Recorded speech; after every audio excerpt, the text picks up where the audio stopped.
જૂનાગઢમાં ભૂગર્ભ ગટરની કામગીરી બાદ પણ સમસ્યાઓના ઢગલા જોવા મળી રહ્યા છે।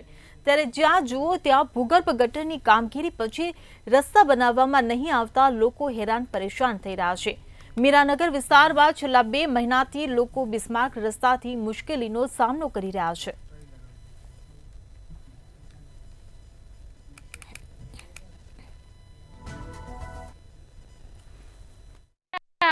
ઘરની અથવા તો રોડની એવી પરિસ્થિતિ છે કે અમે આવવા જવા માટે ખૂબ તકલીફ થાય છે। કમિશનર સાહેબને એટલી જ વિનંતી છે કે તમે અહીંયા આવીને રોડની તપાસ કરો। નથી શાકભાજીવાળા આવતા, નથી દૂધવાળા આવતા, કોઈ પણ લેવું હોય તો ક્યાં છેક જવું પડે છે। કલેક્ટર કચેરીથી છેક મધુરમ સુધીનો ગાળી વિસ્તાર છે ત્યાં સુધીનો રસ્તો એટલો ખરાબ છે। 10 દિવસથી વરસાદ ન થયો, અમારા સોસાયટીમાં ડાયવર્ઝન આપ્યું છે તો પણ અહીંયા રોડની સમસ્યા એની એ જ છે।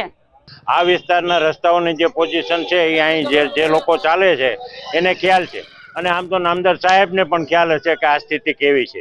હવે આનું નિરાકરણ કાયમી આવે એવી અમારા લોકોની માંગ છે અને આ જે અસહ્ય પીડા જે આ વિસ્તાર સહન કરી રહ્યો છે એની કોઈ સીમા નથી। એટલે અત્યારે જૂનાગઢ આખા શહેરની પરિસ્થિતિ એવી છે, પણ હું તો એમ કહું કે જૂનાગઢ શહેર આખામાં ફરી આવો, મીરાનગરના રોડની જે પરિસ્થિતિ છે એનાથી બદતર સ્થિતિ કોઈ પણ જગ્યાએ નથી।